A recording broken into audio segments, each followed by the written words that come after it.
Amém, graças a Deus. Amém. Vamos orar? Graças te damos, ó Pai, por mais um dia na tua maravilhosa presença, Senhor. O Senhor sabe mais do que ninguém como tem sido difícil para nós esses dias que o Senhor nos avisou por meio do seu servo, o apóstolo Paulo, que os últimos dias seriam dias difíceis, turbulentos. E nós temos vivido, Senhor, e sentido esses dias na nossa vida, Senhor. Pedimos que o Senhor nos ajude a superar cada adversidade que se interponha no nosso caminho em direção à cidade celestial. O Senhor que começou a boa obra em nós, que o Senhor possa completá-la, aperfeiçoa-nos, Senhor, segundo a tua imagem bendita, Senhor. Obrigado por esse local, que segunda após segunda, o Senhor nos dá o privilégio de nos reunirmos em teu nome, na certeza da tua presença bendita e santificadora, salvadora, protetora, renovadora neste local, Senhor. Em especial oramos pela vida do irmão Tomon, da irmã Rita, do irmão Reginho, eles que, como moradores dessa localidade, Senhor, sempre têm nos recebido com um amor sincero, fraternal, Senhor. Oramos por outros desta mesma localidade, que já vieram aos estudos, outros que nunca vieram. Ó Deus, todos quanto for da tua vontade salvar, Senhor, que possamos estar aqui, por tua graça, em amor e verdade, aptos a ensinar o caminho de salvação àqueles que o Senhor trouxer. Abençoa o estudo de hoje, Senhor. Dá entendimento para compreendermos as tuas verdades. Nos dai, Senhor, o verdadeiro amor, para que possamos, constrangidos pelo amor, colocar tudo que o Senhor nos ensinar em prática. Em nome de Jesus, amém? E graças a Deus. Amém, irmãos? Vamos abrir no Evangelho que a gente tem meditado, o Evangelho de Lucas, capítulo 7. Ontem nós iniciamos falando um pouco o trecho que a gente pensou que daria para falar na manhã de ontem. Nós falamos apenas metade, e hoje nós vamos tentar cumprir a metade final. Fala justamente desse momento no ministério de Jesus, onde João Batista está preso, ele manda discípulos até Jesus. Nós vimos esse diálogo de Jesus com os discípulos de João com os seus discípulos. Terminamos ontem no versículo 23, e hoje eu gostaria de meditar com os irmãos dos versículos 24 ao 35, e o título da nossa mensagem de hoje é O Sucesso do Fracassado. A gente precisa, quando caminha no caminho cristão, nós precisamos decidir o mais breve possível na nossa caminhada que tipo de sucesso a gente quer ter na vida. Se nós ambicionamos um sucesso espiritual ou se nós queremos apenas um sucesso material, porque na Bíblia aprendemos em diversas passagens que esses dois tipos, entre aspas, de sucesso, eles não se combinam. O Senhor Jesus disse que ou você agrada a um, ou você agrada a outro. Ou você vai ser uma pessoa que tem sucesso espiritual, ou você vai ser uma pessoa que tem sucesso material, porque os dois você não vai conseguir. Não adianta você tentar, porque contra a palavra de Deus não há argumento. Então aqui nós vamos ver aquele que tem sucesso em ser fracassado. Então vamos pensar um pouco na pessoa de João. João, ele era filho de pessoas de classe média alta, por assim dizer. Seu pai não era um simples levita, ele era um sacerdote. Todo sacerdote ele tinha direito a um salário, ele tinha direito a uma aposentadoria, ele tinha determinados privilégios em virtude da sua condição sacerdotal. E João era filho único desse sacerdote. Mas perceba como ele, a Bíblia deixa de maneira muito clara, nós lemos no capítulo 1 de Lucas, que ele deixou tudo isso de lado e ele foi viver aonde? Nos desertos. Nós sabemos que o seu pai e a sua mãe tinham uma casa, que com certeza deveria ficar para ele. Ou você nunca pensou nisso? Quando Maria foi visitar Isabel, Isabel tinha uma casa ou não? Quando pediram para escrever o nome do menino numa tabuinha, onde é que eles estavam? Na casa deles. A casa de Zacarias com Isabel. Mas a gente percebe que João cresceu nessa casa? Não, ele cresceu nos desertos. Ele tomou essa atitude de dizer não a qualquer tipo, a qualquer tipo de sedução que o mundo pudesse exercer nele. É como a Bíblia nos ensina, nós não fugimos apenas do mal, nós fugimos inclusive da aparência do mal. E é isso que muitos cristãos não têm fugido, muito pelo contrário, existem pessoas que se dizem cristãs que têm dado péssimo testemunho, né? Ah, mas eu não estou fazendo mal nenhum, mas o que você está fazendo ou deixando de fazer é a aparência do mal. E a aparência do mal também entristece ao Senhor. Então aqui João ele nem dava esse tipo de brecha para o diabo. Ele cresceu nos desertos. Então João ele começa a pregar e ele tem um sucesso momentâneo, mas ele não usa esse sucesso de nenhuma forma para atrair vantagem pessoal para si. Muito pelo contrário, João, a sua pregação consistia em apontar para aquele que viria depois dele. Então todo mundo que olhava demais para João, João dizia, não olhe para mim não. Eu estou só preparando o caminho daquele que eu não sou digno de desatar as sandálias. Então se você tem que olhar para alguém, olhe para aquele que está vindo. Então será que você conseguiria fazer isso? Milhares de pessoas te seguindo, colocando-se na qualidade de seus discípulos, te colocando em um pedestal, querendo te aplaudir, querendo te colocar como o profeta que Israel estava esperando há 400 anos, e você rejeita qualquer tipo de bajulação, por assim dizer, qualquer tipo de engrandecimento, e você a si mesmo se humilha. Se tem uma pessoa que essa verdade se cumpriu, é João. A Bíblia diz que todo aquele que a si mesmo se humilha, Deus o exaltará. Mas aquele que exalta, Deus resiste ou humilhará. Isso se cumpriu na vida de João. Foram perguntar a João, João, você é o profeta? João nem se sentia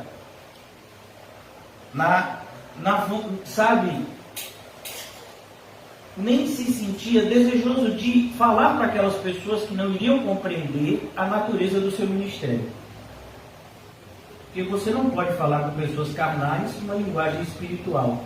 Então João responde, eu sou apenas uma voz que clama no deserto, endireita os seus caminhos, o Senhor Jesus está à porta. Esse é João. João é o cristão que ninguém quer ser. Porque todos querem ser o oposto de João. João é aquele que tinha direito a um benefício, rejeitou esse benefício. Todo mundo, se tiver direito à Bolsa Família, abre mão. Se tiver direito a uma aposentadoria, abre mão. E a de João não era salário mínimo não. Abre mão. Não, a gente está na época que os cristãos querem tudo que tem direito. Não é assim? E até o que não tem. Então João é aquele cristão que ninguém quer ser. é o único que Jesus elogia. Então a gente precisa decidir, irmãos. Se a gente vai querer ser um cristão que vive com a convicção de saber para onde está indo, ou aquele cristão que vive iludido, achando que está indo para o céu, quando na verdade os frutos da sua vida indicam que ele está indo para o inferno. Então para a gente começar a nossa exposição de hoje, eu queria fazer uma leitura do último versículo que meditamos ontem, versículo 23. Bem-aventurado é aquele que não achar em mim motivo de tropeço. Perceba, Jesus ele manda um aviso a João e aos discípulos de João, deixando bem claro que ele era o Messias, por meio da palavra. Quando Jesus faz esses sinais, o obreiro aprovado é aquele que manuseia bem a palavra de Deus. Então, com certeza, João identificaria, João teria mais certeza ainda de que de fato Jesus era o Messias esperado, por tudo que Jesus disse aqui. Olha o que Jesus falou. Olha, vai dizer a João o que vistes e ouvistes de mim. Então, quando os discípulos de João chegassem até ele, contando o que viram e ouviram de Jesus, João teria certeza de que da natureza messiânica de Jesus. Mas a preocupação, irmãos, de Jesus aqui é principalmente, se você se atentar, com os discípulos de João. Porque dentro em pouco João ia ser morto. E a tendência desses discípulos ficarem perdidos, a própria Bíblia diz: matarei ou ferirei o pastor e as ovelhas se dispersarão. A tendência desses discípulos de João talvez fosse se dispersar. Talvez fossem achar que o seu mestre João, aqueles que eles seguiram, talvez ele não fosse o que eles esperavam e voltassem atrás. E Jesus diz: olha, tudo que João falou é verdade, eu sou o Cristo, e vocês cuidado, porque se vocês tropeçarem em mim, vocês não serão bem-aventurados, mas vocês serão amaldiçoados. É o oposto disso, como nós já vimos no capítulo anterior de Lucas. Tem os ais e tem as bem-aventuranças. Então Jesus ele dá uma exortação aqui, se você prestar atenção. Bem-aventurado é aquele que não achar em mim motivo de tropeço. É aquele que não reclamar, que não achar que o fato de, como cristão, termos uma vida de dificuldades, de privações, de lutas constantes, a gente não acha isso ruim. A gente não deve achar a nossa vida ruim, mas a gente deve achar a nossa vida ótima. Foi a graça que nos alcançou, que nos renovou, nos regenerou, para uma viva esperança. Então agora Jesus, ele vai dar o testemunho de João. Eu acho bonito isso, porque é a única pessoa que Jesus vai dar testemunho é João. Você pode ler os 4 evangelhos. Se eu estiver equivocado, vocês podem me corrigir, não tem problema nenhum. Mas é a única pessoa que Jesus dá testemunho. E ele vai dizer algo assim que deixa qualquer pessoa boquiaberta. Porque quando você olha para a história do povo de Israel, vocês que já leram no Antigo Testamento, vocês vão ver que muitas pessoas no Antigo Testamento foram usadas por Deus de maneira poderosa. Davi, Elias, Eliseu, o profeta Isaías, o próprio profeta Jeremias, Moisés, Josué, Caleb, Noé. Então, Enoque, que andou por Deus e Deus o tomou para si. Então você vê pessoas no Antigo Testamento, você pode pegar lá também Hebreus 11, fala de muitos desses do Antigo Testamento e dos seus feitos pela fé. Aí Jesus pega esse homem aparentemente insignificante, porque o ministério de João foi muito rápido, foi coisas, alguns chegam a dizer de 1 ano a 2, outros chegam a dizer de meses, talvez menos que 1 ano. Foi algo muito rápido o ministério de João. Enquanto você vai ver que o ministério de Isaías demorou quase 60 anos. O ministério de Jeremias, 40 anos. Davi foi rei por 40 anos. Noé pregou 100 anos e viveu centenas de anos. Enoque andou centenas de anos com Deus. Aí aparece João Batista e tem um ministério de alguns meses. E aí Jesus diz: é o maior homem nascido de mulher. Aí você fica: e aí, como é que é esse negócio? Qual é o parâmetro? O parâmetro é simples, irmão. O parâmetro é Cristo. Então, assim, há uma diferença monumental, uma diferença enorme, imensa, entre os homens que pisaram na terra e Cristo.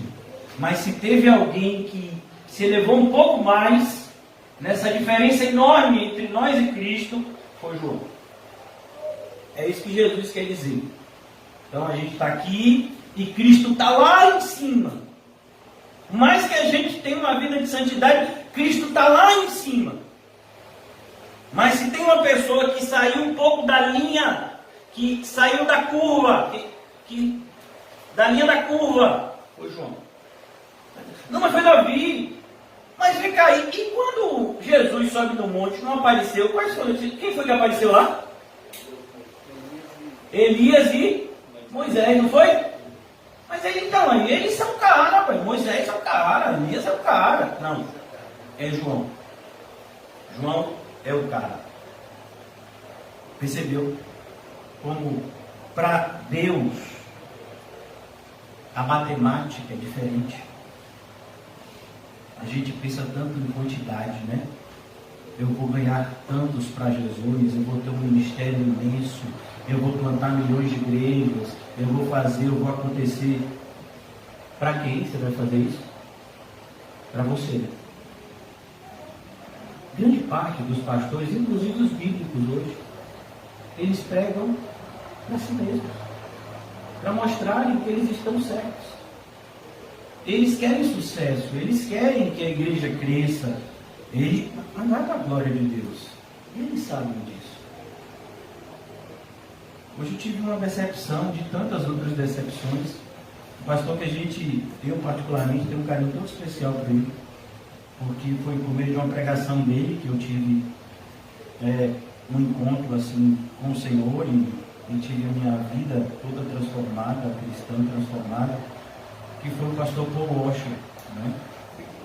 Ele disse em uma das pregações do Brasil aqui, essa pregação eu acho que foi em 2014, eu não sei, né?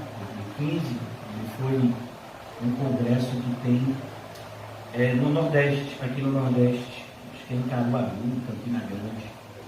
Ele foi nesse congresso e eu tenho bem essa pregação, assisti todas as pregações dele nesse congresso, assisti elas ao vivo, depois assisti elas de novo, repetidas vezes. Uma dessas pregações, inclusive, eles editaram e tiraram uma parte que ele falou, porque ele falou que muitos dos que estavam naquele congresso não eram homens de Deus. Essa parte foi tirada e nunca mais foi vinculada no YouTube, em qualquer página. Mas eu tive a oportunidade de ver ao vivo e dizer isso. Então esse homem, ele disse que ele tinha um carro, um único carro, e que o carro dele, os filhos chamavam de tomate vermelho. Não sei se vocês se lembram disso, se forem mais antigos, vocês vão se lembrar. E que se ele ganhasse dinheiro, ele nunca trocaria esse carro, ele continuaria com esse carro, ele investiria em missões. Mentira. Né? Ele nos Estados Unidos é fácil isso, porque nos Estados Unidos, a Receita Federal dos Estados Unidos, ela é muito mais severa do que a do Brasil. Aqui no Brasil você ainda consegue, né, omitir ganhos, né, para não pagar impostos. Nos Estados Unidos você não consegue, não. Nos Estados Unidos, enganar a Receita Federal é um crime gravíssimo e dá anos de prisão. Então, as pessoas não conseguem omitir isso. A declaração, ela tem que ser fidedigna. E a última declaração dele do imposto foi que ele tem líquido 4 milhões de dólares. Você sabe quanto é isso? 20 milhões de reais. É o patrimônio dele. Ele é uma pessoa pobre? Será que uma pessoa com 20 milhões de reais anda mesmo num carro com a porta amassada? Será que você acha que é verdade o que ele falou? Então, assim, esse tipo de pessoa que a gente está ouvindo por aí, eles pregam a verdade, você pega o livro dele, os vários livros que ele escreveu, e você vai ver que não tem um erro teológico, né? Muito pelo contrário, ele incentiva as pessoas à santidade, mas você percebe que o testemunho pessoal dele não é verdadeiro. Essa ideia de que ele vive uma vida de humildade, o parâmetro dele, então, está distorcido. Só se ele vive uma vida de humildade comparado a uma pessoa que ele chama de homem de Deus, que é John MacArthur, que tem um patrimônio de 100 milhões de dólares. Aí sim, talvez ele seja humilde se comparado a John MacArthur, que é outro que prega a teologia reformada. Então, eu não estou me levantando contra essas pessoas. Eu estou mostrando que a teologia dessas pessoas é correta e o testemunho dessas pessoas é fraudulento. Eles não são servos de Deus. Então, o servo de Deus é esse aqui. Esse aqui é servo de Deus. Ele é elogiado por Cristo. Essas pessoas não são. Então, esse pastor muito famoso aqui no Brasil, chamado de Paulo Júnior, a gente ouviu muito ele no passado, né? E a gente percebe que tudo aquilo que ele pregava era mentira. Era hipocrisia, porque o pastor ele tem um pouco de sucesso e ele mudou totalmente o discurso dele. Hoje ele é um pastor bem sucedido, rico e altamente vinculado a rodas políticas e sociais desses pastores, né, que são líderes grandões do nosso país. Então, essas pessoas são pessoas muito bem sucedidas do ponto de vista material. Essas pessoas têm dinheiro, elas têm poder, elas têm influência. Não é o caso de João. Aí eu quero te perguntar, você quer ser como essas pessoas ou você quer ser o fracassado que tem sucesso com Deus? Ninguém quer ser assim. 99% dos evangélicos não querem ser assim. A maior parte dos evangélicos, de igrejas inclusive, que pregam a teologia correta, vão dizer, não, mas aqui é o chamado de João. Como assim aqui é o chamado de João? Eu não entendi. Então você não quer que Jesus dê esse testemunho de você? Porque eu queria que ele desse de mim. Então a gente precisa despertar, irmãos. Sabe? Por isso que eu vejo o quanto nós somos agredidos pelo mal. Porque a gente ainda não se deixou ser corrompido pela graça. Há 10 anos eu prego. 10 anos eu prego. Várias pessoas já me chamaram para andar com outros pastores e rapidamente, mediante oração, eu me afastei de pessoas que você percebia que a vinculação dessas pessoas, que o desejo dessas pessoas era apenas de sucesso humano. Essas pessoas queriam usar a obra de Deus para serem conhecidas. Me ofereceram a oportunidade, já disse a alguns aqui, há anos atrás, há uns 5, 6 anos atrás, quando a gente começou a pregar em Mata Escura, uma pessoa me ofereceu a oportunidade de um trio elétrico aqui em Cosme de Farias, lá no... A gente nem sonhava em ter esse estudo bíblico aqui. A pessoa disse que ia ter um trio elétrico, que vários pastores iam, mas que ele queria que eu fosse o pregador principal. Olha eu, é Sorê. Quem sou eu? Aí quando ele me disse o nome dos pastores, eu ouvi, orei, no outro dia eu liguei para essa pessoa e disse, ó não, gosto muito de você, se você for um homem de Deus, for um homem sincero, você vai orar, e Deus vai te mostrar que todas essas pessoas que você está me dizendo que são homens de Deus, não são. E se você continuar andando com eles, você vai testemunhar que você também é igual a eles. Agora, eu não sou igual a eles e não quero fazer parte disso. Se você quiser fazer a obra de uma maneira diferente, santa e correta, eu estou à disposição. Mas dessa forma que você quer fazer, eu não participo. Eles queriam, né, fazer o trio elétrico, distribuir cestas básicas, ia ter pastores vinculados a políticos, né? E eu disse que dessa forma eu não participaria.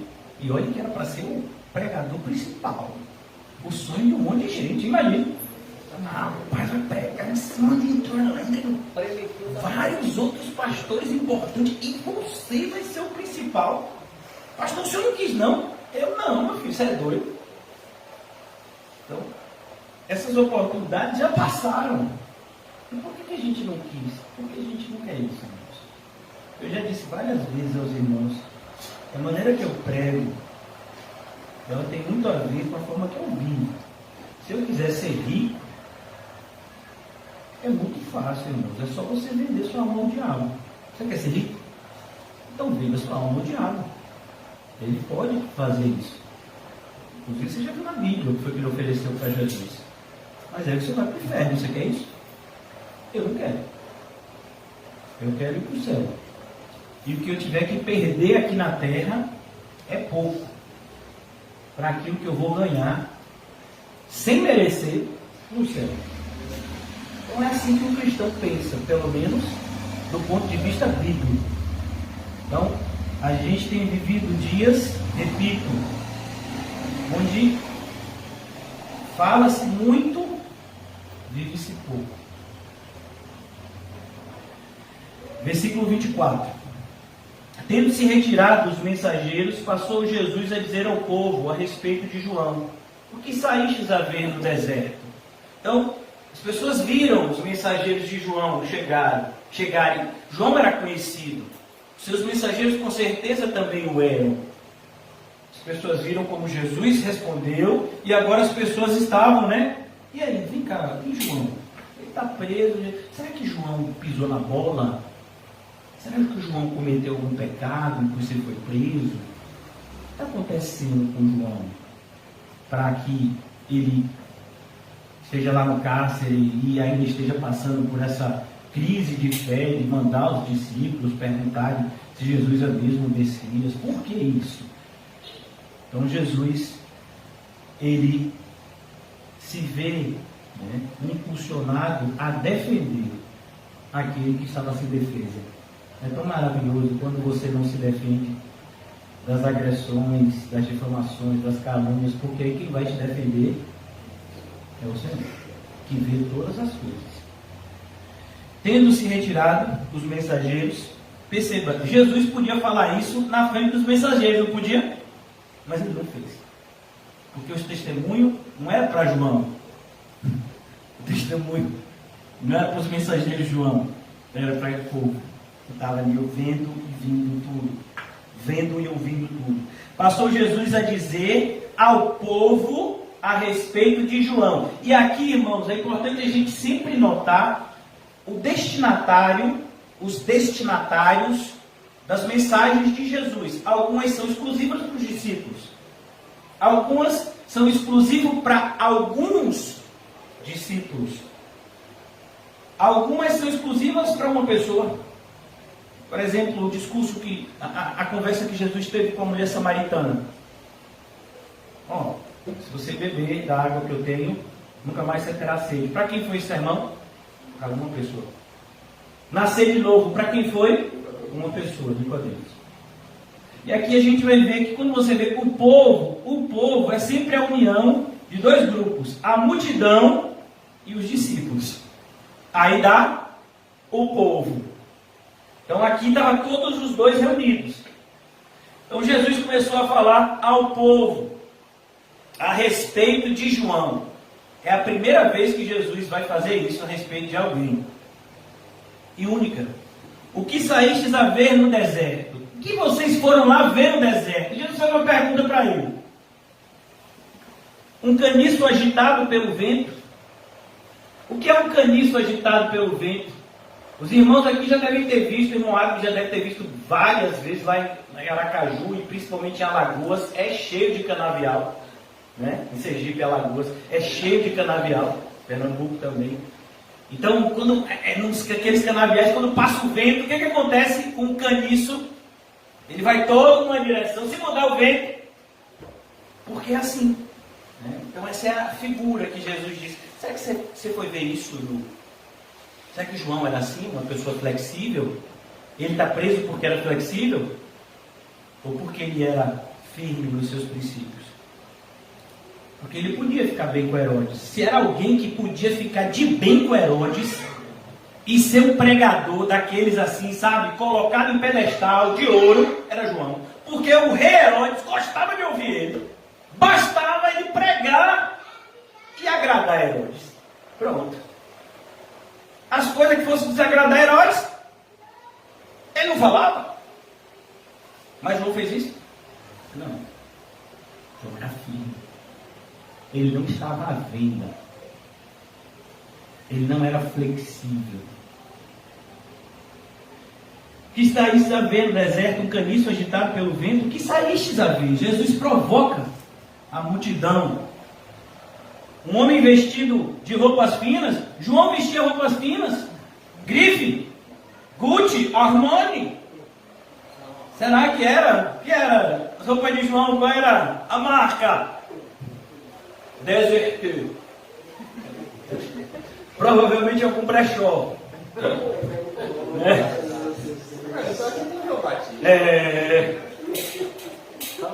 E roupas bem desgastadas, usadas, surradas.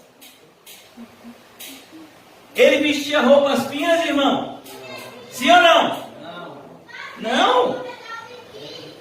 Que saísse a ver, os que vestem-se bem, vivem no luxo, esses assistem nos palácios dos reis. Não é assim? Você já viu os lugares que os pastores frequentam? É a nata, sabe? Eles frequentam a nata. Teve um pastor outro dia que falou numa pregação, dizendo assim, né, como foi bom um crente rico da igreja dele, levou ele para dar um passeio de helicóptero pela cidade, ele achou aquilo maravilhoso. Olha que testemunho lindo, né? Será que João teve essa oportunidade? Teria essa oportunidade, João? Será que alguém convidaria João a andar no seu jatinho? Helicóptero, alguma coisa assim? Jantar em alguma coisa chique? João comia gafanhoto da Silvestre. Está estranhando João? João, ele repreenderia 99% dos pastores de hoje. Vem cá, irmãos. Ele diria, vem cá, ministros, vocês são servos de quem? Vivendo dessa pompa, desse jeito? É assim que João faria. Os que se vestem bem e vivem no luxo. Irmãos, uma pessoa que tem 20 milhões de patrimônio é pobre? É classe média? É rico, não é? É ou não é? Irmãos, é patrimônio líquido. Você sabe qual é a diferença de patrimônio líquido para patrimônio bruto? Patrimônio líquido, irmãos, é aquilo que é dinheiro na conta. Patrimônio bruto é aquilo que é dinheiro e bens materiais, fazenda, gado. Então aí você diz assim, de patrimônio bruto fulano tem 50 milhões, de patrimônio líquido fulano tem 20 milhões. Então, pois é, esse pastor que eu falei é de patrimônio líquido. Ele tem declarado 20 milhões na conta do banco. É pobre. Coitadinho. Né? Então, como é que vai? Aí você diz, esse eu falei isso, pelo menos. E os daqui do Brasil, você acha que é menos? Esses que se dizem da teologia reformada, que estão aí dizendo não sei quantos milhões de acessos no YouTube, não sei quantos milhões de livros vendidos, agora mesmo está tendo uma conferência fiel, que é paga. Para você assistir, até pela internet você tem que pagar, meu filho. Antigamente era livre você ver pela internet, agora não, meu filho. Agora para ver pela internet paga também. E para ir assistir pessoalmente paga mais caro ainda. Esses são os homens de Deus do Brasil da atualidade, porque eles têm a teologia correta. É a vida correta.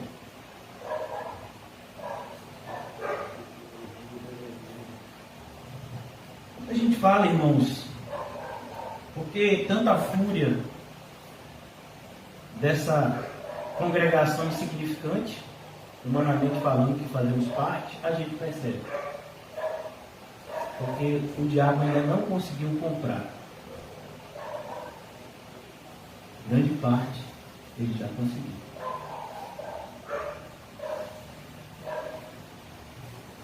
Aqui ele diz, os que se vestem bem e vivem no luxo assistem nos palácios dos reis. Quem não quer assistir no palácio do rei?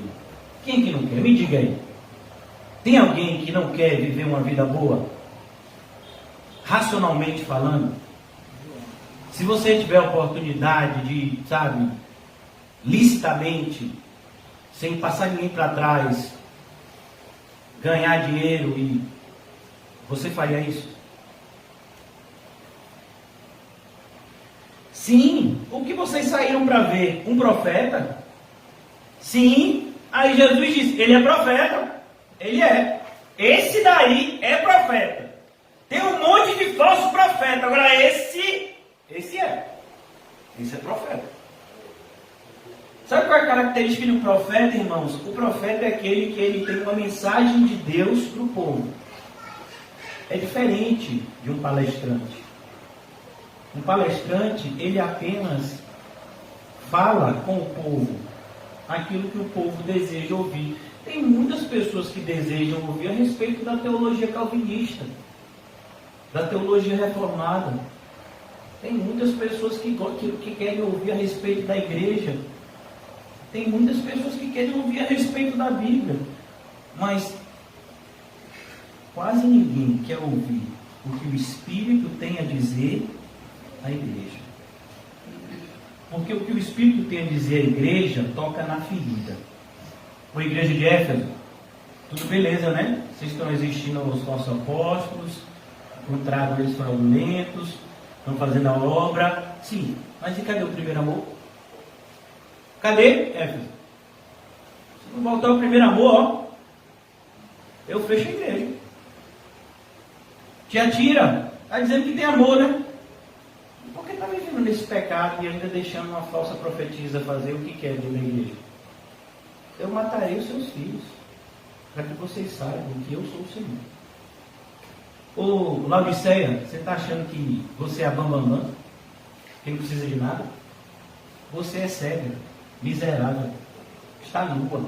A ideia de que está nua é você está com as suas vergonhas expostas. Você está nua diante de Deus. Deus está vendo a sua vergonha. Por isso que Deus diz, eu aconselho que de mim compre ouro puro, porque o que você tem não vale nada. Vestes branca para te vestires, porque essas que você tem também não valem nada. E colírio para ver se vocês enxergam, porque vocês não estão vendo nada. Você percebeu? Isso é o que o Espírito tem a dizer à igreja.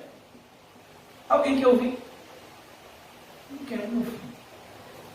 Então, por isso que as pessoas que falam a verdade, elas têm normalmente o mesmo destino de João e dos profetas que antecederam. Qual é? Perseguição, oposição.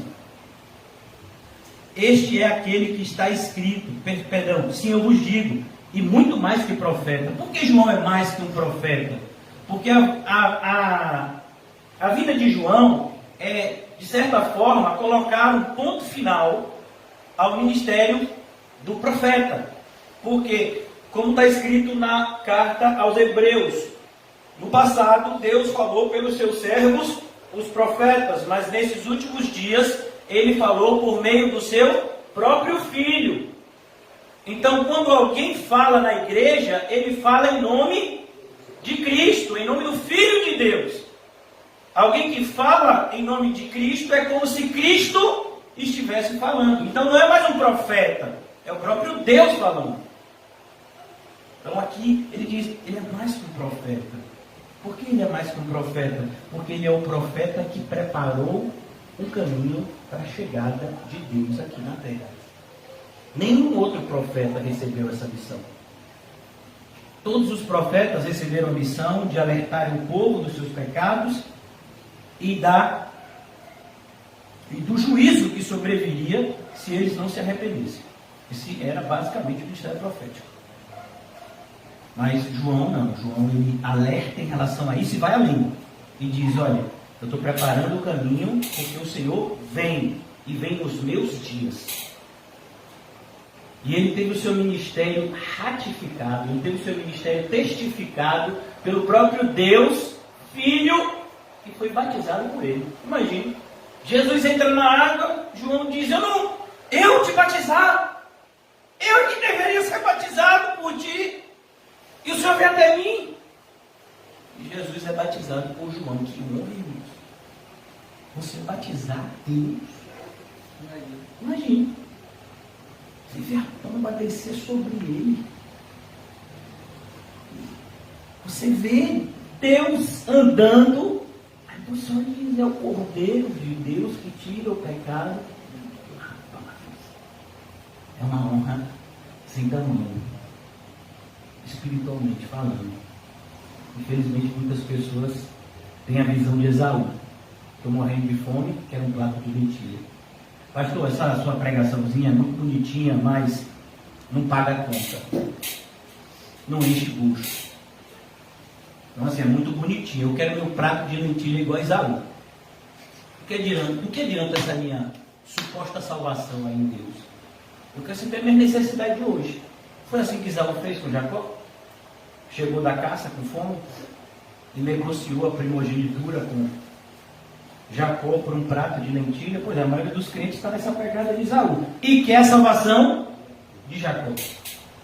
Oh, você esqueceu que você vendeu por um prato de lentilha? Agora está querendo de volta? Ah, eu estava brincando. Estava brincando? E por que comeu as lentilhas então? Se você estava brincando.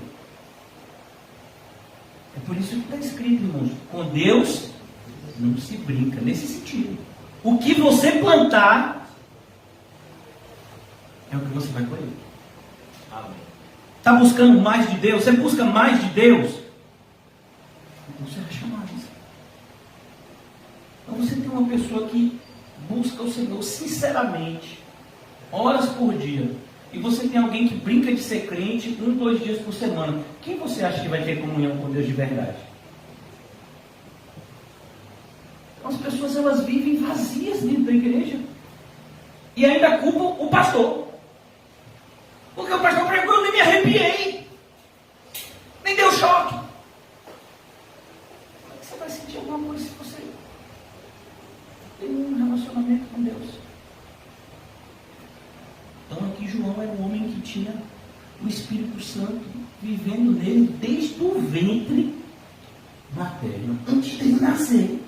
É o único caso da história. Quando uma Isabel, a mãe dele, começou a falar, não foi por causa de Isabel, foi por causa do menino João. Bonita aquela passagem. Este é aquele que está escrito. Olha que coisa linda, irmãos. Você já imaginou ter uma profecia na Bíblia a seu respeito? Que coisa linda. Se você é crente, pode ficar feliz que tem um bocado.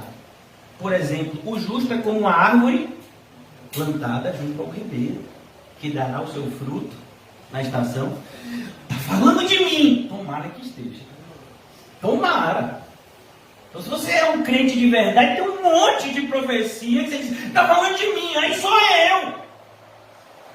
Então viva como essa profecia que está escrita aí. Para você mesmo. Você não quer ser crente? Então seja. Eis aí envio diante da tua face o meu mensageiro, o qual preparará o teu caminho diante de ti. Não é lindo, irmãos? Onde é que está essa passagem? Isaías 43, Malaquias 3:1. Versículo 28. E eu vos digo, entre os nascidos de mulher, entre os nascidos de mulher, porque Jesus usa essa nomenclatura, porque Jesus ele se exclui, ele tem que se excluir. Porque não pode se comparar João com Jesus, assim como não pode comparar ninguém com Jesus. Jesus é incomparável. Ele é Deus. E como Deus, ele é único. Mas ele diz aqui, e eu vos digo, entre os nascidos de mulher. Quando foi que começou isso? Com Caim. Teve Caim, teve Abel. Aí Caim matou Abel. Aí Deus vai lá e Adão e Eva têm outro filho. Dá o nome de Sete, que vem a linhagem do Messias. E desde aquela época. Desde os nascidos daquela época. E eu vos digo, entre os nascidos de mulher, ninguém é maior do que João. Irmão, quando eu vejo isso aqui, eu me tremo todo, me arrepio, às vezes eu choro. Eu digo, é isso que Deus espera. Eu não preciso ser um pastor que alcançou 100.000 pessoas. Eu não preciso fundar uma faculdade teológica. Eu não preciso deixar livros escritos com o meu nome. Eu não preciso de nada disso. Eu só preciso falar fielmente de Jesus e dar um testemunho compatível com aquilo que eu falo dele. É só isso que eu tenho que fazer. Quando você vai praticar é muita coisa. Mas não é esse fardo que o mundo quer colocar em você, cristão. Que você, cristão, tem que ser, sabe, o melhor do mundo. Não, do mundo. Se você não é do mundo, foi tirado dele, mas tem que ser o melhor do mundo.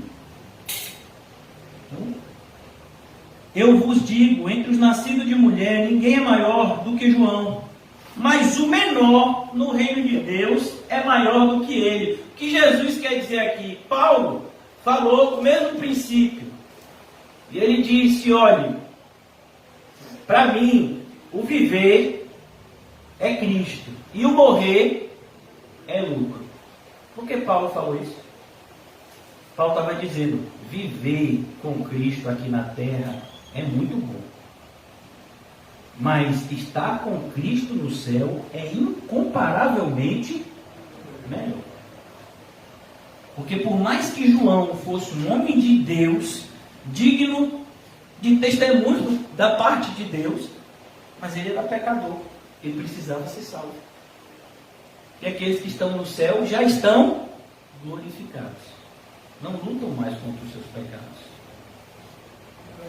Não morrerão mais. Já passaram da morte para a vida. Não estão mais suscetíveis a tropeços e a inconstâncias como nós. Então o que Jesus está falando é, João, ele viveu uma vida digna do Evangelho de Cristo, a qual ele foi chamado, todos nós fomos. Mas aquilo que tem para nós preparado no céu é incomparavelmente melhor. É isso que Jesus quer dizer. Tem gente que diz que o que ele está dizendo aqui é o seguinte, não, João era o cara antes de Pentecoste. Depois de Pentecoste, a gente está anos-luz à frente de João. É mesmo, me mostra um que está à frente dele. Me mostra um desses pentecostais assim, de fogo, que tem uma vida parecida com a de João. São os pentecostais que querem ser mais ricos hoje em dia. Você conhece algum pentecostal que diz, Deus quer que eu seja pobre? Já viu algum? Eu nunca vi. Até nas igrejas pentecostais mais pobre que você for, nos bairros mais pobres que você for, está todo mundo querendo se dar bem. Pode até não conseguir, mas está querendo. É igual o pessoal que joga na Mega Sena. Você conhece alguém que ganhou sozinho? Agora, se eu perguntar, você conhece alguém que joga toda semana? Com certeza você deve conhecer um bocado. Você vê, nunca ganhou, mas quer ganhar. É esse pessoal que está nessas igrejas aí. Nunca se deram bem aí, mas querem se dar. Deus vai honrar, Deus vai fazer. Eu já preguei em igreja sem tijolo, sem telhado, sem porta, mas de pastores que queriam se dar bem.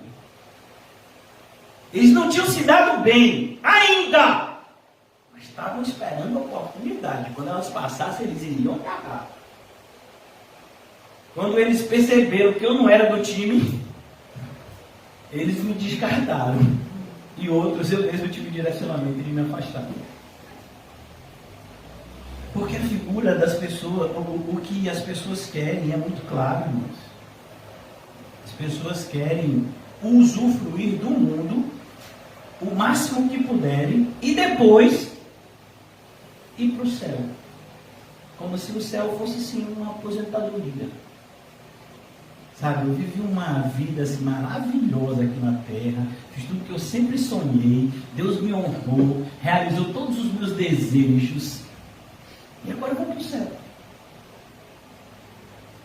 Eu fui milionário, vim da pobreza, fiquei milionário, fiz tudo que eu sempre quis. Casei, me separei, casei de novo, separei, tive filhos, amantes. Foi maravilhosa a minha vida. Agora eu vou morrer e vou para o céu. É os que os crentes pensam. Você sabia que aquela pastora Flor de Lis, nem existe pastora, né? Mas ela se chama, é pastora e é deputada, como o pastor que é daqui da Bahia, que é pastor, que é sargento, e que é deputado. E haja título, viu? Rapaz, só vai acrescentando os títulos. Então, essa suposta pastora, ela tinha uma obra muito parecida com a dele. E ela ia até além. Ela era elogiada por pessoas até fora do círculo pentecostal, por conta que ela tinha essa atitude, entre aspas, de adotar pessoas para serem seus filhos. As pessoas viam ela como uma mulher cheia de misericórdia, de compaixão. Ela tinha vários centros de recuperação.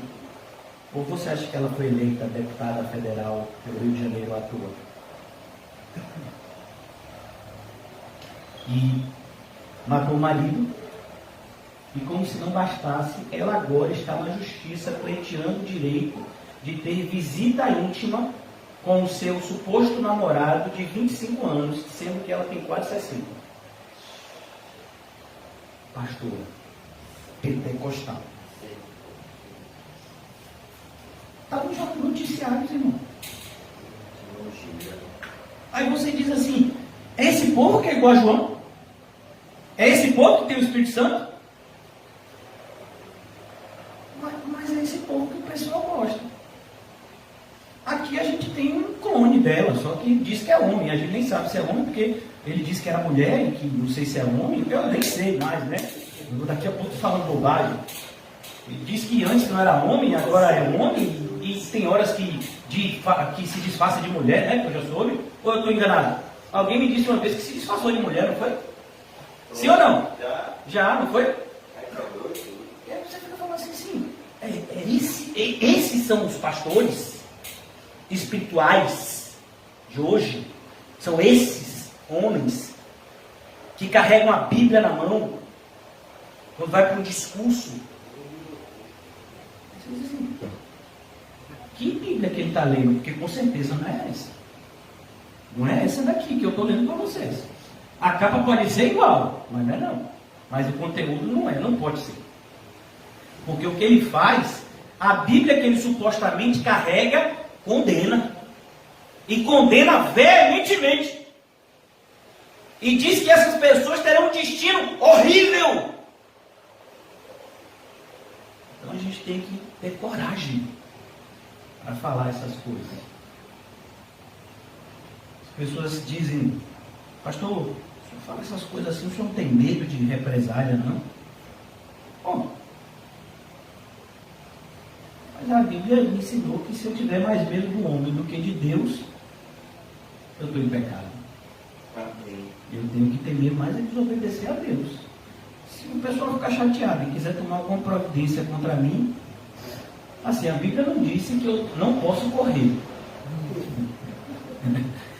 Então, assim, a Bíblia diz que eu nunca disse assim, não pode correr, não correrás. Então, o irmão Paulo chega, deu glória agora. Varão, não voltar a correr com os meninos. Porque se eu continuar andando com esse pastor aí, vai ter algum dia que ele vai tomar uma carreira. Quando eu estiver preparado. Agora eu digo uma coisa para vocês, irmãos. Eu vivo isso. Existe algo que se chama autoridade espiritual. Vocês têm. No dia que você tiver, você nunca mais vai querer viver sem ela. Porque eu te garanto, é como o irmão José pregou recentemente sobre as duas testemunhas. Alguma pessoa pode até querer fazer o mal contra mim, contra você, mas só vai fazer se Deus deixar. A pessoa pode estar cheia de ódio, ela pode subir aqui até armada. Mas se Deus não quiser, a pessoa desce chorando e ainda entrega a arma. Porque Deus é assim. Perceba, João pregou o ministério o tempo que pregar. Quando foram avisar a Jesus que Herodes estava insatisfeito com a pregação dele, avisa aquela raposa, eu vou continuar pregando até o momento que eu tenho que pregar, depois eu vou ser preso. Mas não é por causa dele que eu vou deixar de pregar. Os discípulos não tentaram matar Pedro. Pedro morreu naquele primeiro aprisionamento? Deus me enviou onde? Quem morreu foi quem? Foi quem prendeu Pedro, Herodes. Ele até matou Tiago. Mas ele morreu. Não viu Pedro morrer. Ele viu ele morrer. Então, não tema, irmãos, o que o homem pode fazer. Se você está a serviço de Deus, você devia estar seguro. Você devia se sentir seguro. Você acha que existe algum lugar mais seguro do que estar a serviço do Rei da Glória? Sendo que Ele nos disse que todas as vezes que estivéssemos fazendo a sua vontade, Ele estaria ao nosso lado. E aí? Não é barata não, é folha. É. A irmã, eu olhei assim para a irmã ali, ó. A outra irmãzinha dali atrás. Não é nem voadora, é uma folhinha. Então, essa certeza a gente tem que ter. Não tema. Os irmãos viram qual foi a nossa postura durante a pandemia. Vamos ficar com a igreja aberta. Aí toda vez que passava um carro de polícia, ficava todo mundo com medo. Estão mentindo? Ficava ou não ficava? Quando era lá no Alto das Pombas, ficava ou não ficava com medo? É hoje. Rapaz, eu perdi o pastor. Rapaz, já fiz. Ou teve um dia, pastor, estou fechando tudo, de lá embaixo. Meu irmão, vamos acabar no cu, fazer tudo com ordem e decência. Se for a vontade de Deus, né? O irmão José mesmo, ele estava pronto para tudo. Deus permitiu. Alguém foi preso? Nem eu que prego também, que sou pastor. Porque tudo está ao controle de Deus. E a gente também não fez como o pastor que já é rico e processou lá no estado da Califórnia para ganhar mais dinheiro ainda. Para fazer o quê? Com tanto dinheiro para esse rico. E ganhou a ação e ainda acha que é para a glória de Deus. É vergonha, é vergonhoso. O que os evangélicos fazem usando o nome de Cristo é vergonhoso. Daí a nossa responsabilidade ser tão grande, irmãos. Por isso que eu cobro tanto de vocês. Né? E sofro tanto e sou incompreendido por pessoas que deveriam, né, compreender. Quando a gente cobra uma santidade da congregação, é porque a gente está vendo esse cenário. Está todo mundo falando mal dos evangélicos e da igreja e na maioria das vezes eles têm razão. Então a gente tem que ser o diferencial. Mas se você vive como o mundo e faz as coisas que envergonham a Cristo também, qual é a autoridade que você tem para falar alguma coisa? Então aqui eu quero continuar já para a gente concluir. Dos nascidos de mulher, ninguém é maior do que João. Mas o menor no reino de Deus é maior do que eles. Então, ser menor no reino de Deus é entrar no céu. Não é receber tchá-tchá-tchá aqui na terra não, como alguns dizem, viu? Cuidado. Todo o povo que o ouviu e até os publicanos reconheceram a justiça de Deus, tendo sido batizados com o batismo de João. Mas os fariseus e os intérpretes da lei rejeitaram. Os fariseus e os doutores da lei, né? Intérpretes da lei ou doutores da lei, né? Eram aquelas pessoas que copiavam, os escribas. Eles copiavam a Bíblia do Antigo Testamento e por isso eles eram chamados de doutores da lei, porque eles tinham tanta intimidade de copiar, né? Conheciam tão bem que eles eram sempre perguntados: vem cá, essa passagem está onde? Tem alguma passagem que fala desse assunto? Por isso, doutor da lei. Porque ele era aquela pessoa que você ia consultar quando você tinha alguma dúvida em relação ao Antigo Testamento, né? E ele diz, essas pessoas rejeitaram, porque eles viam João como o quê? Como um maltratador. É como tem gente que às vezes é convidada, ou convidado para vir aqui, eu, Cosme de Farias, tu é doido, tá vendo o noticiário não? Se esse pastor tivesse segunda-feira pregando naquele bairro de gente rica, como ele pregava, eu até ia. Mas em Cosme de Farias, Aí não, cara. Se fosse lá em Ondina ainda, né, meu Camon? Camon foi lá e trouxe pra cá. Glória a Deus, glória a Deus, Camon e Rita. E Regina foi no engate. Mas quando era lá, tinha gente que ia lá, sabia? Não, é no prédio tal, no alto de Ondina. Rapaz, ali eu vou. É lá, né? É no subsolo assim, mas é lá. Aí você diz, e as mesmas pessoas que iam lá, quando souberam que a igreja ia ficar só no Alto das Pombas, a distância geográfica era mesmo, mas no Alto das Pombas não entrava. Eu digo, e não entra no Alto das Pombas por quê? É perigoso. É mesmo, irmão. Nunca vi isso não. Eu acho perigoso é o lugar que você passa. Agora lá, eu entro e saio, nunca me fizeram um mal. Agora tem lugares aí que o pessoal diz que é bom, que eu tenho medo de passar. Verdade. Mas nós vivemos em um mundo de aparências. Então, qual é a aparência visual que a gente tem aqui? Nenhuma. A gente fica literalmente num sobrado. Não é o nome que se dava antigamente, né, para esse tipo de construção? Um sobrado, né? Que é uma laje que bate num telhadozinho e a gente fica num sobrado. Não tem nem placa. Toda segunda a gente se reúne aqui.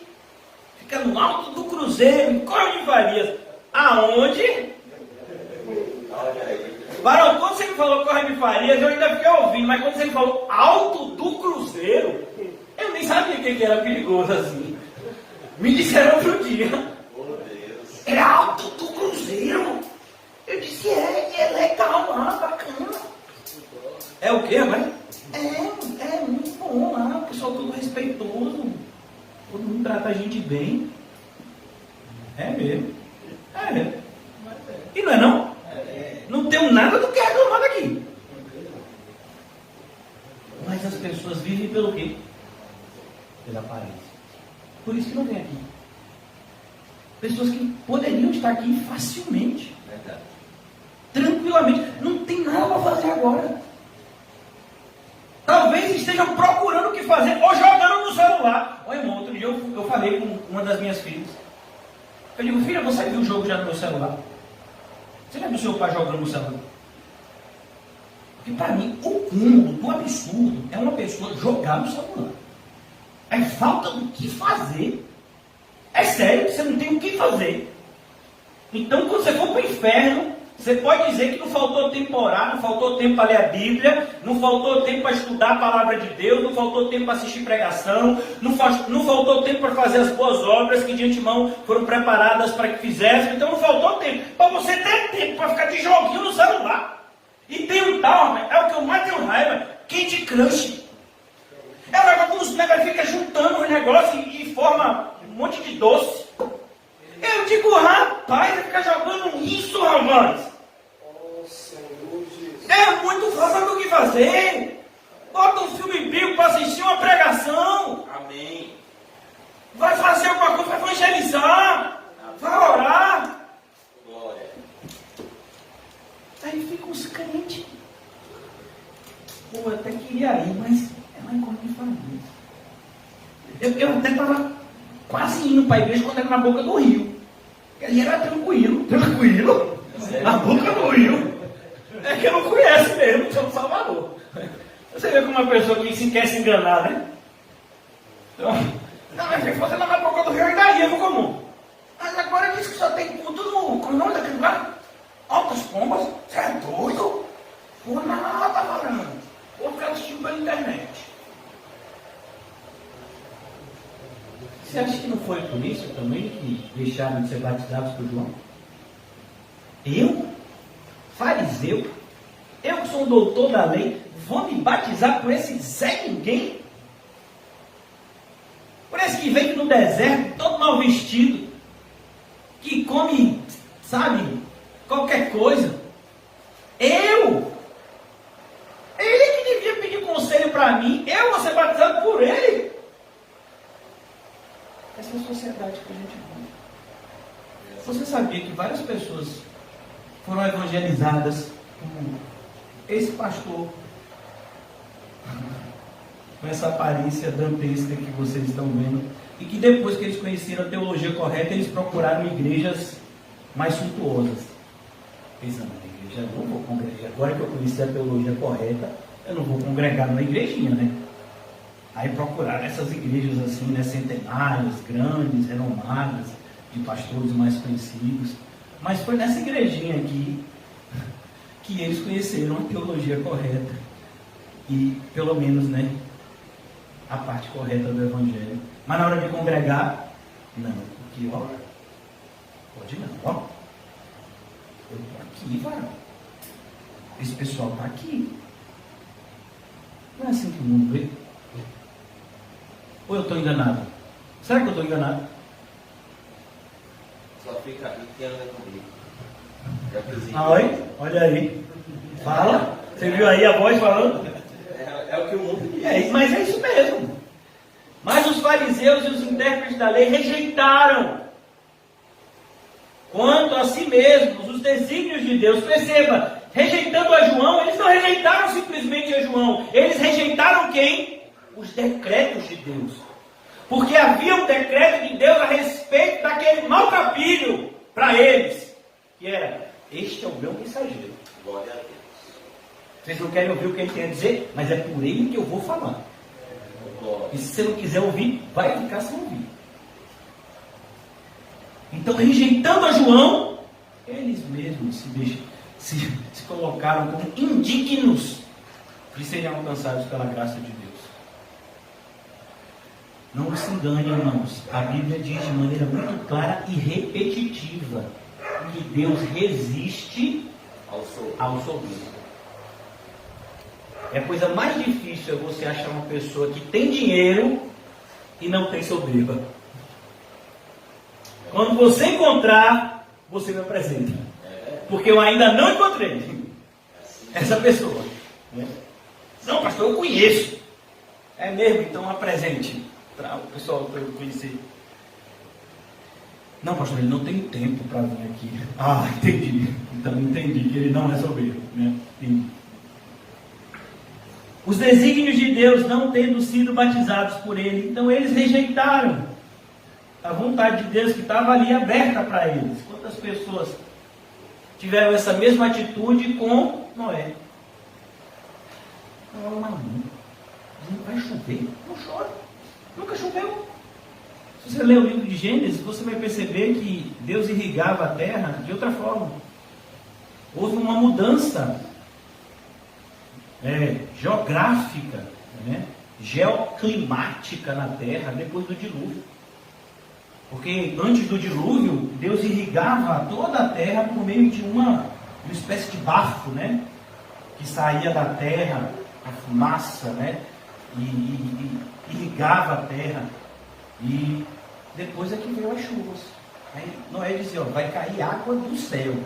A gente sabe que isso é chuva. O pessoal não sabia. Então, vai cair água do céu. E vai ser tanta água que vai inundar a terra inteira. E a gente vai ter que fazer um barco de madeira se a gente quiser se salvar e entrar nele. Do barco que Deus mandou eu fazer. E cara, meu filho, você bebeu, foi? Tá maluco, mano? Você acha que Noé não ouviu essa coisa com 100 anos? Seu doido. Por que ninguém entrou? Por que ninguém entrou? Porque todo mundo achou que ele estava maluco. A mesma coisa de João. A pessoa, que se lembra de que quem tem o direito de ter o dinheiro lá do pai dele e não quer receber. Agora vê, é o bonitão. Podia estar, recebendo dinheiro, ajudando os pobres. Sempre tem esse discurso, né?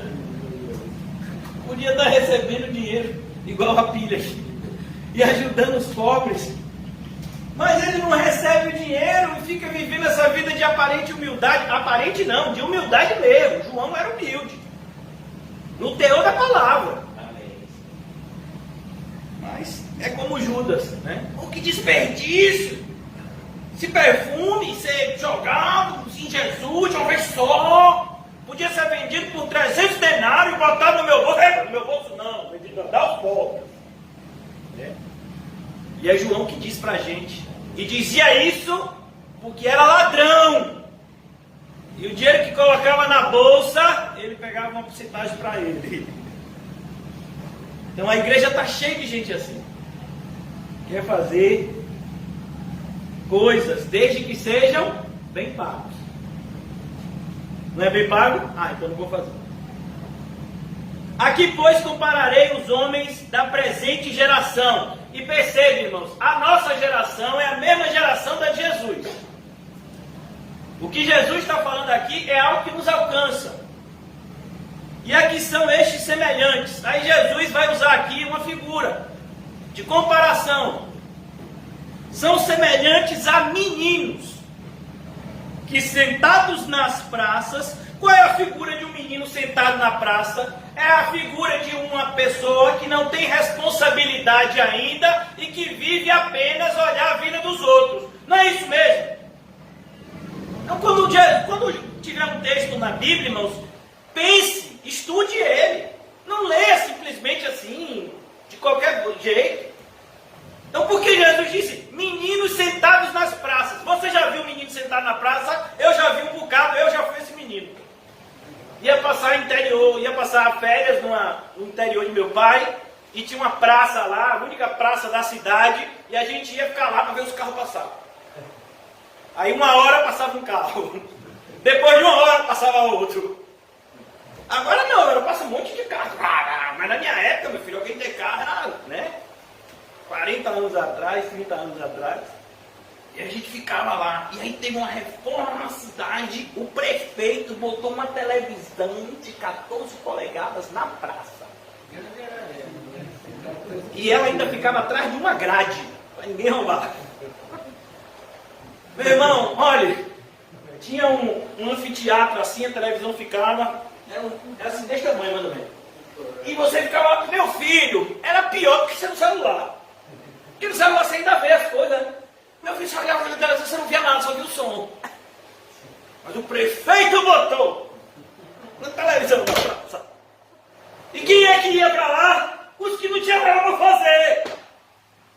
Pergunta se as pessoas que tinham que acordar cedo para plantar, os que viviam da agricultura, se ia para lá. Ia nada, meu filho. Quando dava 6 horas, já estava dormindo. Vai acordar no outro dia cedo para trabalhar na lavoura. Quem é que ia para lá? As crianças que não tinham o que fazer. Eu. Ficava lá em pé, ó. Os tios pegavam pela orelha. Bora, tem que ir para casa, para tarde. Então essa é a figura que Jesus está usando, irmão. E ele está chamando aqueles que se diziam os mais maduros de quê? De meninos. E eu tenho que dizer isso com tristeza, que na nossa congregação às vezes é assim. Pessoas que deviam ter maturidade agem com infantilidade sem tamanho. São semelhantes a meninos que sentados na praça gritam uns para os outros. Perceba, menino fala com homem? Não, menino fala com quem? O menino. Já viu? Por isso que muitas pessoas não gostam de conversar com o pastor. Não vou falar com ele, eu já sei o que ele vai dizer. Ele vai dizer que isso não é de Deus. Ele vai dizer que eu tenho que orar. Eu já sei. Das minhas filhas já estão assim. Eu já sei o que o senhor vai dizer, meu pai. Tem que orar, né? Já sei, meu pai. O senhor vai dizer que isso não é de Deus. Eu já sei. Eu não vou nem falar. Por que age assim? Essa é a atitude de menino. O que o menino quer? O menino quer que a sua vontade seja satisfeita. É por isso que criança gosta de Papai Noel, que não existe. E quer que ele exista. Porque Papai Noel, né, é um velhinho que dá um presente para você no final do ano. Se você foi uma pessoa gente boa, se você também não foi, você consegue enganar ele, né? Então, é os evangélicos de hoje, são os líderes de hoje, como os escribas e doutores da lei do passado, fariseus do passado. Nós tocamos flauta e não dançastes. Entoamos lamentações e não chorastes. O que é que Jesus está dizendo? Esse povo vai reclamar de qualquer coisa. Olha, irmãos, o pastor estava usando camisa de botão. Ih, rapaz, fariseu agora. Quer se aparecer. Pastor, usou para os Apolo de novo. Ih, não falei? Nem aguentar. Aí ele reprimiu. Quer dar uma de gatinho, ó. É, tá vendo? Rapaz, é impressionante. E botar uma paletó. Então assim, sempre vai ter alguém que critique. É verdade. Não importa. Por isso que eu disse uma vez para uma pessoa, pastor, eu fico às vezes querendo fazer algumas coisas assim para Deus, mas eu fico com receio do que as pessoas vão dizer. Eu digo, é para Deus? Então você não devia ter esse receio. Não é para Deus? Então pronto. Quem tem que gostar? Deus. É Deus. Mas vão achar que eu quero me aparecer, vão achar que é isso, vão achar que é aquilo. Você acha que Barnabé perdeu o sono por causa disso? Ele foi lá, pegou o campo dele, vendeu, pegou todo o dinheiro e botou os pés dos apóstolos. Quer se aparecer? Você viu o que Barnabé fez? Só para ser chamado de Barnabé, porque o nome dele era José, de Chipre. Agora todo mundo está chamando ele de Barnabé. Você viu o que ele fez? Só para se aparecer. Na sua Bíblia está assim? Que Barnabé fez isso só para se aparecer? Não. Ananias e Safira quiseram imitar. Deu ruim para eles. Por quê? Porque eles não tinham um coração sincero de Barnabé. Verdade, sim. Barnabé fez por amor a Deus e ao seu próximo. Glória a Deus. Ananias e Safira não. Ananias e Safira fizeram por reconhecimento humano. E tudo que a gente faz por reconhecimento humano, inevitavelmente é falso. Porque não é para Deus. E a gente está fazendo como se o fosse. E eles foram mortos. Instantaneamente, na presença de todo o povo. Então é importante, irmãos, que a gente não seja como essa geração. Então, a pessoa está fazendo o que é certo, estimule. A pessoa está fazendo o que é errado, repreenda. Amém. Tem gente que às vezes fala, mas pastor, você fica falando bem dessas pessoas, mas se estão fazendo o que é certo, eu vou falar mal, velho. Não, você fica elogiando, aí tem gente que se sente preterida. Então essas pessoas que estão se sentindo assim escanteadas, por que não começam a fazer o que é certo? Pode ter certeza que Deus vai me lembrar delas também, eu vou falar o nome delas. Porque não quer fazer nada. E acha ruim aqueles que querem fazer. É isso que Jesus está acusando a geração dele. Ele está dizendo isso, ó. Veio João, não comendo pão e nem bebendo vinho. Porque João viveu uma vida separada. Separada. E dizeis, tem demônio. Irmão, uma pessoa dizer que João Batista era endemoniado. Imagine. Uma pessoa cheia do Espírito Santo desde o ventre materno. E aí você diz que ele é endemoniado. O que foi que ele fez? Que deu respaldo para essas pessoas dizer que ele tem demônio? Nunca cobrou R$1.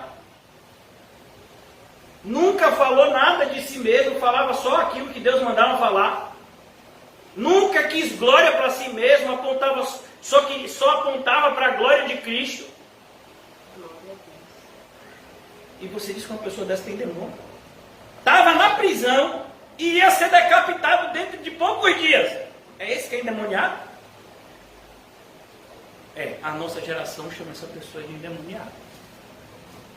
Ser cheio do Espírito Santo na nossa geração é ser um Silas Malafaia da vida. E os seus, os seus párias. Veio o Filho do Homem. Ó Jesus, que lindo! Jesus se coloca aqui na história. Veio o Filho do Homem. O Filho do Homem, irmão, é uma expressão messiânica. Aponta para o Messias. É uma expressão hebraica que designa o Messias. Veio o Filho do Homem comendo e bebendo. A ideia aqui não é que Jesus enchia a cara. A ideia é que Jesus comia e bebia normalmente. Mas quando a gente lê o Evangelho, Jesus comia e bebia muito pouco. Várias vezes ficaram preocupados por ele comer pouco. Jesus não está comendo nada. Sua própria mãe disse que ele estava fora de si por causa disso. Porque ele ficava só pregando e ajudando os outros a ponto de não ter tempo para comer. Foi aí que Maria não aguentou e quis pegar Jesus à força, dizendo que ele estava fora de si. Mas disse, não, meu filho não vai morrer de fome, pelo amor de Deus. Ó, pelo amor de Deus. Mas Deus estava ali, Maria. Então, Jesus comia. Jesus foi lá na casa de Zaqueu e comeu o banquete que Zaqueu colocou na mesa.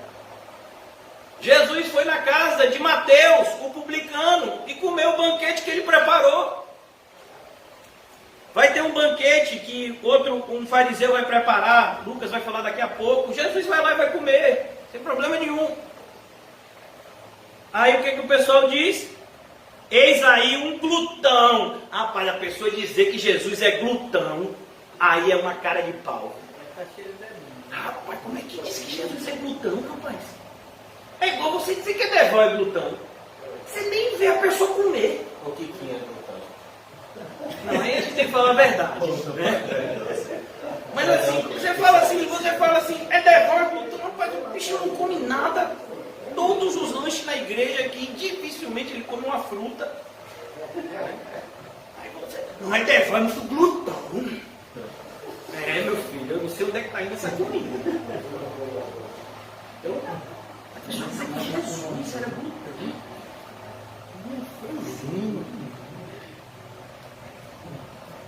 Pessoa que vivia como ele vivia. Glutão e bebedor de vinho. Nunca se ouviu de Jesus embriagado. Nunca. Nem perto disso. Mas as pessoas vão falar mal assim mesmo.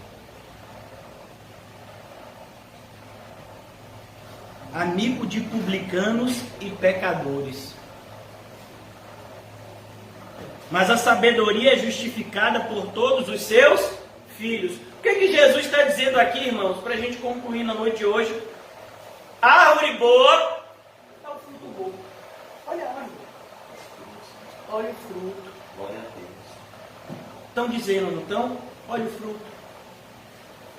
Olha o fruto dessa pessoa que você está falando. Por isso que eu falei o nome desse pastor, porque é um pastor que eu amo muito. Sou muito grato a Deus. Por como Deus já usou ele no passado. Mas eu digo sem medo de errar, que Deus não usa mais ele da mesma forma no presente. E se você pegar uma pregação desse pastor de 20 anos atrás e pegar uma pregação dele hoje, você vai perceber a diferença. Você vai perceber a diferença. Isso é triste.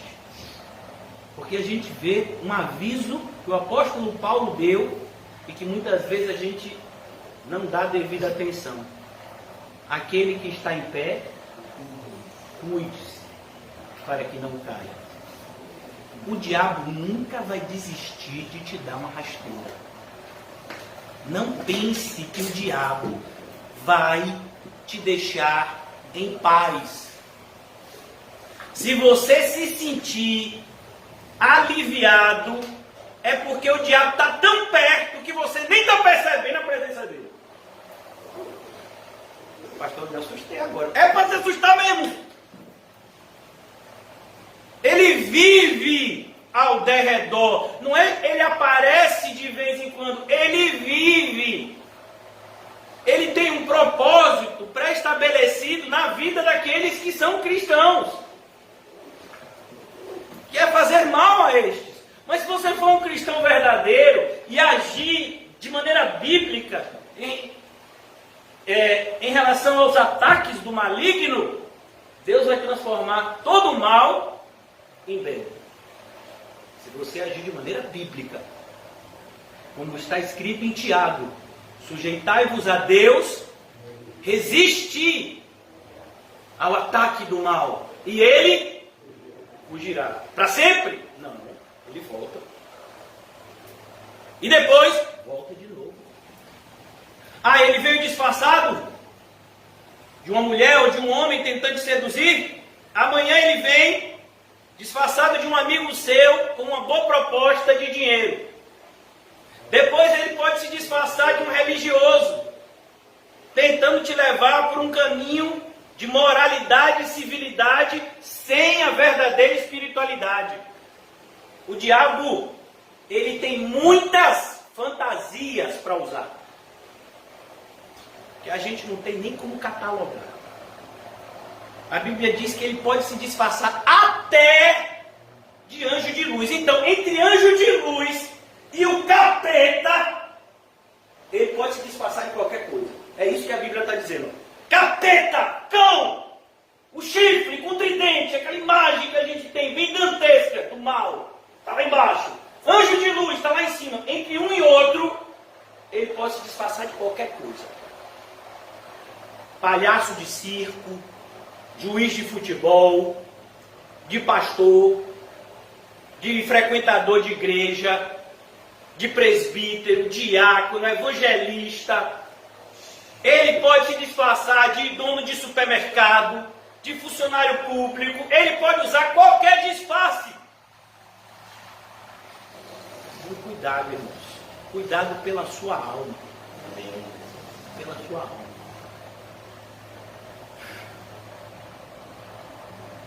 Que o Senhor nos ajude, irmãos, a combater o bom combate. Eu oro nessa noite, de maneira muito específica, para que o Senhor nos ajude a não nos cansar de fazer o bem. Porque eu vou ser bem sincero com vocês. A gente quase se cansa. Chega perto. Mas é como a Bíblia diz: aqueles que esperam no Senhor não se cansarão. Não é no sentido de que eles não sentem cansaço. Não, eles sentem o cansaço, mas Deus renova eles. É como alguém que chega num posto de gasolina e está, né, na época que a gasolina era barata. Eu nem sei se teve essa época. Mas você chega num posto de gasolina com o carro na reserva e aí você dá a chave. Eu nem sei a última vez que eu fiz isso, ou se eu já devo ter feito isso quando eu era ímpio. Aí você dá a chave para o frentista. Quer dizer, quando eu na época eu não precisava nem dar chave, abria no botãozinho que tinha no carro de luxo e diz: enche o tanque. Completa. E carro de luxo, meu filho, dá até um soluço quando completa, que é para a gasolina não correr o risco, né, de derramar. É, carro de luxo, é. Tem uma hora que a bomba tá lá, deu soluço. Carro de rico. Meu filho, você acha que eu vou tentar Deus? Eu digo, ó, bota 50. Deus, bota mais 50. Em nome de Jesus. Pronto, foi. Tá bom. Vou orar agora para Deus prosperar. Mas a ideia do texto, né, brincadeira à parte, é que o Senhor renova a força. Independente da idade, é isso que é o bonito do texto de Isaías. É porque ele diz, os jovens se cansam. Independente da idade, a pessoa que se esforça demais, no seu próprio vigor, ele fica cansado. Você já viu um jogador de futebol no final de uma partida? Quando eu falo de jogador de futebol, o Regino olha logo e pega logo no joelho. Rapaz, o PSG me chamou essa semana, eu estou em oração. Então por que, rapaz, jogador de futebol, às vezes eles estão, né? E se a partida foi para prorrogação? E tem horas que eles correm tanto que dá até aquele negócio de cãibra, né? Que eles ficam assim, aí vem o outro, né? Estica assim a perna, assim, para melhorar um pouco a cãibra. E eles são jovens, preparados para a prática daquele esporte. Tem milhões de reais investidos neles, para eles desempenhar melhor alimentação, melhor tudo. Mas mesmo assim eles se cansam. Mas os que esperam no Senhor, o Senhor não tem o melhor fisioterapeuta, não tem o melhor nada, mas tem Deus. E isso nos basta. Então, os que esperam no Senhor, o Senhor renovará as suas forças. Essa é a nossa confiança. E é nessa confiança que Paulo orou. Não nos cansemos de fazer o bem, porque ao seu tempo ceifaremos, se não houvermos desfalecido. Que o Senhor nos ajude nessa noite. Que essa oração do apóstolo Paulo a favor dos Gálatas e de si mesmo, nós fazemos também em prol das nossas vidas e da igreja, para que a gente não se canse de fazer o bem, mas que continuemos nos entregando cada vez mais, não menos, mais, a boa, perfeita e agradável vontade de Deus, sabendo que a vitória que nós desejamos é a vitória que vence o mundo, a nossa fé inabalável no nosso Salvador. Que sejamos mais do que vencedores nessa vitória, independente das derrotas que venhamos aparentemente sofrer aqui na terra. Que o Senhor nos faça estar sempre alegres nele, alegres no Senhor. O Senhor renove a nossa alegria, pois é a alegria do Senhor que é a nossa força. E nos faça andar cada vez mais confiantes de que se Deus é por nós, quem será contra nós? E dessa forma, possamos completar a carreira que nos foi proposta, para a glória de Deus Pai, na pessoa de Deus Filho, Cristo Jesus, nosso Senhor. Amém, amém, amém! Saúdem-se mutuamente com cumprimento santo. E diga a você mesmo, se Deus é por nós, quem será contra nós? Eu vou repetir isso aí 100 vezes.